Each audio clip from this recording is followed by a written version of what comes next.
Bonjour fidèles internautes, bonjour, je vous aime tous. Ezali Wabino Sephora Kings, il y a Tindika TV, Mikolo pour la retrouver ngai na Tindika TV pour s'abonner et c'est juste votre bête à Tindika TV pour que vous avez information ezali précise, réelle na Tindika TV.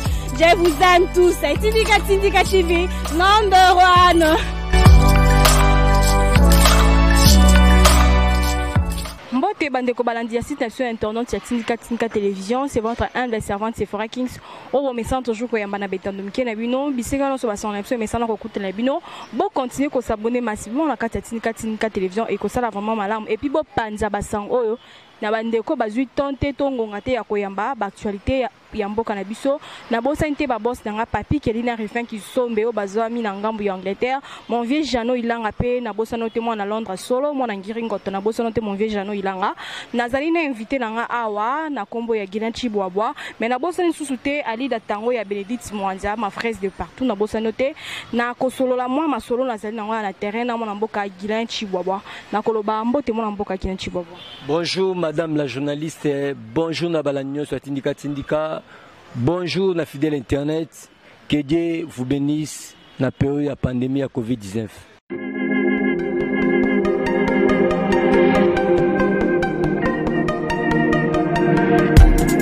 Après 25 ans d'expérience, eh oui, de 1995 jusqu'à ce jour, Elton Store, l'unique shop congolais de Londres, la Grande-Bretagne, Tilalong, et Saliko la fierté à la communauté Nabiso, et surtout, il y a un homme d'affaires congolais sérieux dans la diaspora. Oh yes. C'est créé Elton Store et Salika Kamoko, le sérieux, accueil, na service qui toko na ba client naye. Avec ma produit naye, où il y a première classe, il y a qualité supérieure. Oh, il y a ma bombe à Elton Store. Oh yes, mon climat bimbe yeba. Ma maman à Londres va confirmer. Elton Store, c'est le berceau des produits cosmétiques. Yasolon, produits originaux. Et yes, les alipes berceau de produits alimentaires, naturels et organiques. Au travers de nos produits cosmétiques, Elton Store détient le secret. Secret ya solo, où ya poso ya maman moi c'est qui toko. Poso ya moi so penza basali kolula, poso ya moi so mobala kotala ya lembate. Poso so ko tamboli masanga sima. Eh oui, yango ne ba produire so te kama na kati Elton Store. Na ba produit alimentaire, où ya Elton Store, yango de secret ya cuisine ya maman congolaise. Eh oui, nyonso ko so pensa mobali na yo ezali. Pondu, matembele, ngai, ndole, fumbwa, ndunda, bilembwe, oyo nyonso penza, oyo kobonga pona cuisine na ezali. Oh yes. Olingi mobali na yo asepela na yo libela na libela. Olingi mobali na yo atala kayo lokola mwasi azali kolula sika. Oh yes. Olingi mobali na sisa biloko nyonso tela kaye na mesa. Secret zali kaka moko. Elton Store.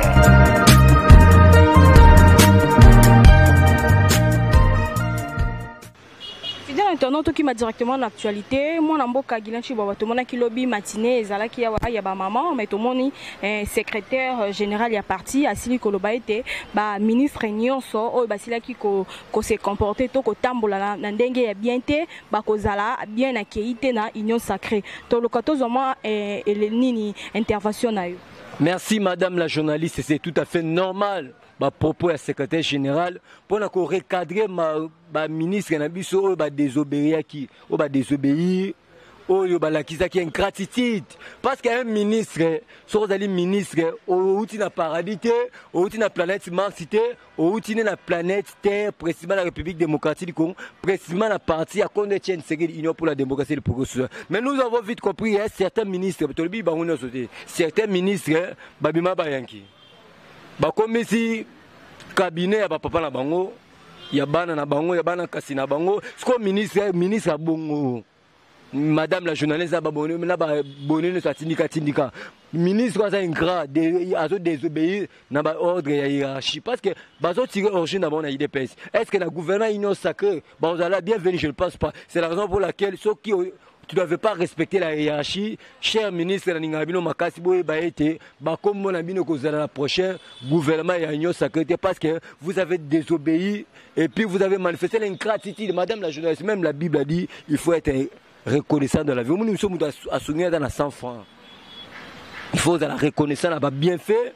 Oyo, parti ça les lieux. Yo le lobby ministre. Au seul effort, Moroté, madame, concours Moroté Salman à IDPS. Examen Moroté Salman à IDPS. Mais par la bonne foi, il y a le président Aïcha Markabounda Kaboun. Na bonne foi, il y a Tata Moukonze Ekolo. Na bonne foi, il y a le secrétaire général. Parce que tout ça, toi, ne va jouer un rôle. Le président peut pas nommer, il faut tout le président parti, à tout le secrétaire à parti. Je suis comme mon bâti. Mais comme le ministère, au commissaire de société privée, au commissaire de privé, au Romiko Tchabandeko, Bana Kasinayo. Oh, le vaillant combattant au balité pendant 37 ans de lit. Et Bana qui lutte non seulement pour l'intérêt, il y a ma famille, non seulement pour l'intérêt, mais pour l'intérêt général et le peuple d'abord. Parce que quand on tient le peuple d'abord et non les individus d'abord. C'est la raison pour laquelle, à propos, il y a le secrétaire général, nous avons appuyé à 100%, ministre Nyos Oyo, à l'accès à l'ingratitude, Oyo, à Bouka Kimibeko, il a parti à respecter et à acheter, à été la prochaine gouvernement union sacrée, comme on a et Kotika la Koso, on a l'issoussou, que à Tigalinae, membre simple. Tozali comment on peut na moi ngambo ya parti de presse tozali la moi ba nungu nungu ezali ko sala ma lobby tosile comment na awa na soirée ya lobby na parlement de Bouya pour comment des ordres moi ici ko sala ma tobi to ko zo moi éclaircissement pour na faire. Merci madame la journaliste, en tout cas et ça n'a pas si Yokason c'est mon frère. Tant lo ba mon frère, c'était compagnon de l'élite. De la même manière que Jean-Marc Kabounda Kaboul, de la même manière qu'Augustin Kabouya, moi, Nakoli Passia, c'est mon frère, compagnon d'élite, de la même manière que cadre, au cadre parti Nabiso. Mais, tant qu'on a moutou moïbi, la média, c'est bien. Je suis ni pour ni contre, mais mon souci est qui m'a déméré la partie Nabiso. Au moment de la divergence, on peut avoir des divergences d'idées, mais le réseau Sangisabiso est allé union pour la démocratie et le progrès social. Les linges sales, c'est là en famille. Yokaso, c'est notre frère. Patiemment, on a collé sur notre frère. Ça ne sert à rien, tout ça va tirer la média. Parce que c'est la implicité. S'il y a un problème, tout solo là. Parce que le secrétaire général, à Bengaki, quand on a un secrétaire général, à Ebisaki Biso, tout ça m'a bébélé à Roussala. Tout ce qui est décision, ma bunda, ma bébélé, tout ce qui est mi pepe, ma cassia. Mais ce matin, c'est vendu à Robin, ma président, au parlement debout, avant de Sabango, Até, Abango, Alex Sabango, ma valeur. Oh, Biso de Bunda, tout Bunda pour la bantivalette, mais tout Bunda pour la valeur. Mais là, on a reçu un ndegolanga mwana koli ndegolanga yokason boza bana papa moko maman moko eloko esangisa biso na bino ezali union pour la démocratie et le progrès social to défendre ba valeurs non les antivaleurs en tout cas eloko wana babenga na France babenga na Suède esalinga passe Guilain pourquoi division na kati ya parti en tout cas eloko wana esalinga bien te j'étais pas la conscience il y a tout le président parlement debout to zela makambo le secrétaire général ya FCA biso qui a réunir mutu nyonso na décence que a profiter na bénéfice na lit OEP abundaki nango melonga na osenga unité bon moi parce que quand on tient c'est que la unité pour partir la banana lettre U union parce que même la Bible dit l'union fait la force Moussa Pimogo longo la facilité to simbana quand nous sommes unis nous sommes forts quand nous sommes divisés on n'est pas fort et là on a osenga na ndekolanga yi mona koli l'ambassadeur Yokason oyo tobenga defeka katende en tout cas tous abiso na biso ça ne sert à rien tout luka ba divergence et le et puis na poko le leçon na matin na tribune il y a parlement de bois 10e rue c'est na 17h na lobelango pour na kotia kimia au sein il y a ba parlementaire debout il y a ville province de Kinshasa. Mboka Guilain Chiboba tomona ki pe basili ko destituer Janine Mabunda mais tomoni pe to na actualité ndenge to landela toujours tomoni azali ko saisir justice pour que bazoni seye na ibonga na. Merci madame la journaliste en tout cas pour votre information la requête de la personne de Janine Mabunda ezali non fondée irrécevable na conseil d'état et ça sans objet et que Simbara Tezandoto à Baba. Moni, yo, autant en auto, 20 jours comme un ministre, c'est pratiquement impossible. Autant en 20 jours comme un ministre. C'est la même manière que Bassonge, il y a Janine Mabunda, à son réveil, un président d'Assemblée. C'est faux et archi faux. Député, député conscient. Si 481 députés dans la salle, 281 va voter contre pour la ils ont voté pour la décision de Janine Mabunda. 280 va voter pour 281 va voter pour la décision de Jeanine Mabunda. 281 va voter pour la décision de Mabunda. 202 va voter pour l'article Nangwende na l'Assemblée nationale. Mais le coup la 281, 285, il y a 200 était Mabunda ça la décision. Qu'on le veuille ou pas, Mabunda ata matilo la ata à la planète Mars, attaquer na paradis à cause on a le sous-président et l'Assemblée nationale et l'Assemblée nationalité requête inezali irrécevable non fondée. Mais je t'ai dit, madame la journaliste, procédure, il y a règlement d'ordre intérieur, Assemblée nationale qui est respecté. Il y a violé article ligne où ça l'était. Jeanine Mabunda Azala destitué. Respecter les normes. Premier jour, deuxième jour, troisième jour, quatrième jour, c'est pour te dire que Mabunda Ali ko rêve, on premier années. On va un problème, la chambre, tu sais que FCC pro Kabila, diriger l'Assemblée nationale pour rebarrer route la président Félix Antoine Tshisekedi. Et pour votre information, des dossiers déjà dans message inspecteur général de la finance, chez la lignette, Mabunda commissaire qui Assemblée nationale, net société privée, net OSC privé, il y a bureau de l'Assemblée nationale. Et puis, Azali reproché pour la gestion. Si tout va bien, Mabunda serait interpellé par la justice pour le détournement. Il y a mes gestions à ma baie ou à celle qui n'a qu'à l'Assemblée nationale. C'est la raison pour laquelle au monde qui le président Aïcha Kabounda Kaboun va décision qui est pour nous. Parce que Jean-Marc Kabounda Kabounda, tout le monde nous avons fait 1 an. Ça serait mieux tout ça la audit pour nous tous aller conseiller finance. Tant que bongo à botola nous signature à Jean-Marc Kabounda. Parce que premier vice rôle là, permettez-moi madame, premier vice l'Assemblée nationale rôle là c'est l'administration. Et puis pour son bon trésor dans l'Assemblée nationale, il faut président de l'Assemblée nationale signer, premier vice a signé, puis la questeur a signé. Mabunda botola tous les deux signataires à tirer la yemoko. C'est pour te dire que ndoto baba Mabunda kogi jamais kozonga président de l'Assemblée nationale à condition que na République à Tanzanie Oyo Kabila sala bilanga ya service national il passe na Jeannette Kabila. Mais la République démocratique du Congo, nous avons le député conscient. Ils ont vite compris que peuple congolais va aller souffrir parce que un député mon chef des arbitres va député va représenter un peuple ils ont vite compris qu'en 2023 va causer la place des peuple congolais mieux vaut se ressaisir tout voter pour la décision Jeanine Mabunda à la tête de l'Assemblée nationale. Que le président AI Jean-Marc Kabunda a signé au salapé tout au salaba réaction sur la brutalité par rapport à l'indemnité Jeanine Mabunda s'il est congolais et si quand ils allaient qui aille. Madame la journaliste Nabanzi parmi bateau initié qui pétition Jean-Marc Kabunda ça l'a quitté hein les alliés députés conscients inconscients et députés conscients habiter trop c'est trop il faut des peuples soit destiné dans beaucoup et on saliété Jeanine Mabunda ça la décision par le député est-ce que va destituer voilà et ça va député à IDPS et ça va député INC et ça corruption on dit les malemba papa ou azaneti diabète c'est un diabétique au moins à la forme n'a pas forme n'a été azan au moins quand tu es député tu es un homme d'état tu es responsable yango na biso mamalo ali kolobote to soki 7000 yango moni dernier ça fa recadrer albi lemba faut la homme politique il faut être responsable. Il ne faut pas que vous ayez un sa façon de réfléchir, c'est comme un enfant de. Attends, moi, on a ne peut pas réfléchir de la même manière que les malins. C'est pour te dire qu'il n'y a pas eu corruption. Les malins, j'ai touché 7000. Et Zalinde, bon, il y a salaire au bazar. C'est pour te dire que les députés ont conscience des responsables des hommes politiques. Quand ils ont instruction à un individu, ou bien un groupe moro a fait ceci, c'est la raison pour laquelle l'Assemblée nationale, parce que les députés nationaux, parce que les députés a fait ceci, il y a eu des pétés, mais les députés nationaux, notamment conformément à l'article 5 de la souveraineté, ils sont revenus au peuple congolais qui était c'était le 30 décembre 2018. Il y a 2018, les salaires étaient tout dans ma ponami. Tout le député, 500 députés, tout le 9 sénateur, tout le président de la République, et puis tout le paix, Kambila Bisso est député provincial. Madame la journaliste, Bisso IDPS. Ce que ça pour l'ambongo.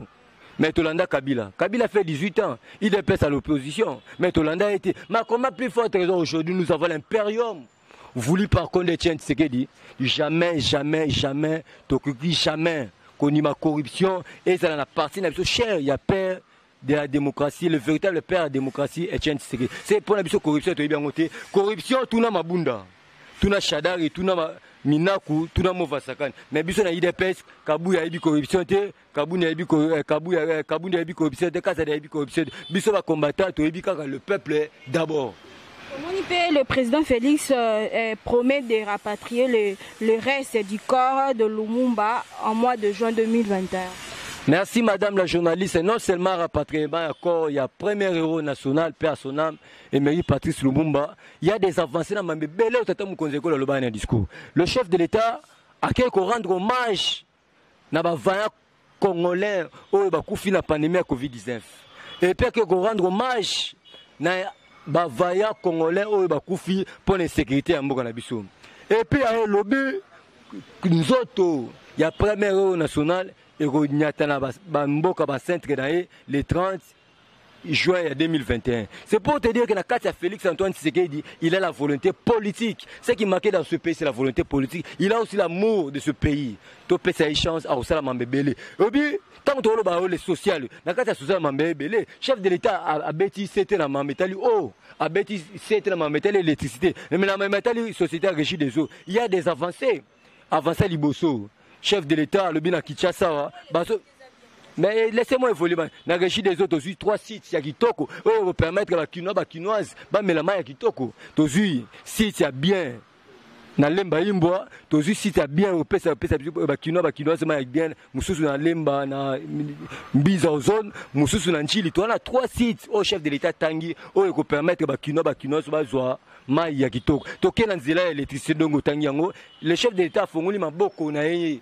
Na ba partenaire nyonso, na ba actionnaire nyonso. Oyo ba kochambongo na bango pour na ko investir na société nationale d'électricité. C'est que pour le chef de l'État, ba des entreprises comme commerciales pour permettre aux actionnaires baya.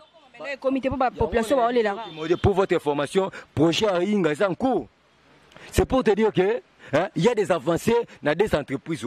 Qu'on le veuille ou pas, ce qui marque dans ce pays, c'est la volonté politique. Nous avons un président qui a l'amour de ce pays, tout soutenir, tout chacun dans ma bonne de parce qu'il a la volonté politique. On peut partir à Kengo Adondo et Bazo s'adhérer à l'Union sacrée. Tout le monde peut Nanga Moussou Azaré sur Roubaix ou à s'adhérer à l'Union sacrée. Moi, intervention dans mon emboka. Merci, madame la journaliste. La base temps où Tata Moukonzekolo à la Sarah Consultation, si j'ai de bons souvenirs, ils ont dit le 23 octobre au chef de l'État Lobaki, consultation politique et Zali Pona. Bailli politique au Bazali le plus représenté. Il y a un moment qui fallait le quitter parce qu'il ne représente ce mari. Il est le seul député dans la partie. Tata Moukonzeko la bengi Moïse, a bengi Jean-Pierre Mbeba. Mais là on a séparé la Moïse à Nzambazali. Il y a un moment on a bengi la belle la fête. 37 ans d'élit existe. Parce que là on a séparé la Moïse. Moïse a lobby. Je suis venu sur l'invitation du chef de l'État. C'est que Moïse Katou me reconnaît. Félix Antoine c'est le chef de l'État. C'est pour te dire que Nzambazali. Et là on a séparé une sacrée Zali Lisanga. Il y a peuple congolais où il va travailler dans la vision chez le peuple d'abord. Lisanga ya batomte mama lamu où il va unir accompagner chef de l'État dans la vision le peuple d'abord. Mais c'est tout à fait normal. Le Seigneur Jésus-Christ, tant que tu as ngwende nae, ayaki na sama bela, ayaki pona bato malamu te, ayaki pona ba criminel, ayaki pona ba assassinat, ayaki pona bato mabe. C'est la raison pour laquelle si aujourd'hui Azara se Robert va se ressaisir, bien qu'il y ait ça dans la nationalité douteuse, mais tu regardes parce que il s'est repenti, parce que le chef de l'État souci les anines, bato mabe va bongo la mutema. Lelo kengo parti kengo dondo, ba rejoindre biso na union sacrée, lelo Gilles Paloukou a rejoint la l'Union sacrée pour votre information le maire de Mbujimaï a démissionné la PPAD à rejoindre Félix Antoine Tshisekedi dans l'Union sacrée. C'est pour te dire qu'il y a des avancées sur le plan, il y a le prochain gouvernement, il y a l'Union sacrée. Parce que l'Union sacrée est pour une tendance politique. Aux Alamuta Lamuka, aux Alamuta FCC, Soro Bongo Limotema, qui est né dans l'Union sacrée pour travailler dans le slogan le peuple d'abord. La fête au moni bande comme surtout les alliés kolobama été promesse au tata école asila ko sala uta asila ki kokota na congrès depuis 2019 tisiko bazali ko mona ngote. Madame la journaliste, c'est une fausse information. Pour votre information, le chef de l'État, il a promis, il a réalisé. Le 2 août, mais laissez-moi évoluer, madame, le 2 septembre 2019, dans le plateau des Nations Unies, le chef de l'État avait promis l'article 43 au lieu de l'enseignement de base et ça la gratuit. Aujourd'hui, 4 millions d'enfants basali réintégrés basoni dans zela qui est là grâce il y a gratuit enseignement. C'est pour te dire que Tata Mokonzo a promettre le à réaliser. Aujourd'hui, 4 millions d'enfants au Bazali réintégrés grâce il y a évidemment il y a gratuité enseignement. C'est pour dire qu'il y a des avancées. Non seulement ça, ben infrastructure. Le chef de l'État a aussi contrat entre la République de Chine et la République démocratique du Congo. Le chef de l'État a créé agence. A créé école à guerre. Le chef de l'État a ici coopération militaire entre les États-Unis d'Amérique et la République démocratique du Congo. Le chef de l'État a créé relation entre la France et la République démocratique du Congo pour la formation militaire. C'est pour te dire qu'il y a des avancées. Le chef de l'État a créé un bébé et puis lutte contre la corruption. Et c'est le maintenant. C'est pour te dire qu'il y a des avancées. Où Tata Mokonzo a commis président Mboka Nabiso, il y a des avancées. À condition qu'on a la sorcier. Soit qu'on Félix Antoine Tshisekedi, ou bien soit aux sorciers, soit aux Angolais, soit aux Tanzaniens. Mais soit aux Congolais, pas ce que nous mais nous avons un président. Obi Mboka Nabiso na Cameroun, bazo senga Paul Biya a paix à son âme, bazo senga pour Félix Antoine Tshisekedi comme président du Cameroun. C'est pour te dire que nous avons un président où il y a Katina Bolingo Zali, volonté politique Ezali. Occupé Nemi Moulanya Zoluka a démissionné. Tu as évité ceux qui te reposent au moins intervention par rapport à la démission de Kobiko Salama. Moutoumso la la mkabwe. Alors Moutoumso la zène ngambo. Ya batumso sukara azue asili koya ngambo ya UDPS. Moi maloba mon ambo. Madame la journaliste a démissionné. Ba député ya FCC pro Kabila. Ba line ko benga na e parce qu'à induire ba on erreur. Bango bandao qui goninga ba travailler na vision le peuple d'abord nembi ando tia bango ba koka jam habiter il faut te barrer à se retrouver te pour na 2023 parce que peur de soucis nezanini na bazonga na 2023 moni mutu na bango dunia kilanga lo ba nini on va récupérer le pouvoir en 2000 avec quel bilan dunia tu veux hein? L'ex-président de la République a zozonga Kaminte. Ndoto ya baba, je suis sûr et certain Kabila ozonga président na Tanzanie. Kota salara service national na bomwana na e, kota kola côté maman na azali, papa na azali, côté ba centre na bazali. Mais la République démocratique du Congo, moumesu comme pouvoir to battre lango jusqu'à l'avènement du Seigneur Jésus. Ce qui est vrai madame la journaliste Nemi ba ali ko benga na e parce qu'induit ba député ya pro Kabila en erreur. Bon, on a mis tout comme chômeur. Soko boyi, Félix Antoine Tshisekedi comme chômeur. Parce qu'en 2023, on a sous député et puis on a la chance d'être comme ministre l'un des 4 matins. C'est pour te dire que union sacrée et Fongoli, Maboko na Moutinyoso, Oyaningi ko se ressaisir à travailler dans le slogan le peuple d'abord. Parce que le 24 janvier, tu as pembe la palais de la nation, madame. Tout ça n'a qui ça. Mais pour Tshisekedi, à comment la palais de la nation, nous avons fait 37 ans. Pour te tu rappelleras Félix, Papa Lobaki, Kobo Sanate, le peuple d'abord. Tata Mokonzeko la Kitsa Pinzoli. C'est pour te dire que le chef de l'État ne paie jamais. On a un discours, quel que soit les efforts déployés et les humiliations que j'ai tolérées, la coalition FCC cache et Kokézu attente, il y a Koko qui a besoin du peuple congolais. C'est pour te dire que Ezalindo Toa Baba, cet impérium voulu par contre de Etienne Tshisekedi. Zambé, Abotel Biso, Etienne Tshisekedi à droite, Apesi Biso Félix à gauche, on va conserver le pouvoir. Le Balango, rôle à parti politique est de conquérir le pouvoir et le conserver le plus longtemps possible. Il nous a été jusqu'à l'avènement du Seigneur Jésus. C'est la raison pour laquelle le slogan il faut que il y ait des au moment où Chama Kaboul Kaboun a bêta bon mon 38e anniversaire na biso lobani. Il dépêche au pouvoir aujourd'hui, il dépêche au pouvoir demain, il dépêche au pouvoir éternellement. C'est que cet impérium, on va le conserver. Au moi si bakabaraïti moi si bakabaraïti ba rokabaraï jamais. C'est pour te dire que pouvoir oyo to rebattre la ngoti mugoyo sumasia ozonga. On peut torochiter na moi motuna oyo to moni pe Alexis Tambe Mwamba il faut démissionner ndenge toyoki et qui azali ko senga to aza ko mi démissionner na ndenge na part na yemoko apparemment zobo ya humiliation ndenge sili koleka na nani Assemblée nationale a démissionné te ba sénateur ba la CNF sénateur toza déjà na 70 signatures oyo eza déjà na ma pour la pétition pour destituer la personne d'État membre. A démissionné ou pas, à cause de la destituer au nom État de droit. Parce que l'État de droit c'est le respect de la Constitution. Les députés, les sénateurs, ils sont conscients. Ils ont vite compris que ceux qui basent les lots, les sénateurs, c'est grâce à des députés provinciaux. les députés provinciaux, on a peuple de salir, on peut pas comme sénateur. C'est que à démissionner, Tamouemamba va Sibir. Au moni, Tamouemamba, Congolais, un mauvais souvenir à Tamouemamba. Il y a les Bosso, à Bouma, plus de 60 personnes. Si je m'abuse pas, en 1998 2002, tant que ça a rebelle avec Sédégoma. Alors, le ministère des Affaires étrangères, parce qu'il fut ministre des Affaires étrangères en 2007-2008. Mouto a liambongo ya travaillé le ministère des Affaires étrangères rebelle. Le loyo, article sous moi si fazao na moi. C'est pour te dire que Tamouemamba Congolais na kandane makasi na ba costume na lata ya minene wana. C'est que Tamouemamba keba na yo au démissionner te, tu as besoin na yo te, nous avons besoin ya batou ya ba retravailler na vision le peuple d'abord, non les individus d'abord. Merci madame la journaliste Lobasuka, peuple congolais bo soutenir Tata Mokonzi Ekolo na prochain gouvernement il y a union sacrée parce que union sacrée ça lisanga. Il y a Batou, il travailler dans la vision de Tata Mokonzi Ekolo pour l'intérêt général et le peuple d'abord, non les individus d'abord. Ce qui est vrai, Kabila, Azali na résidence surveillée, il ne peut jamais se déplacer dans la ville à Kolosi. Madame la journaliste, c'est bon, tu as fausse information.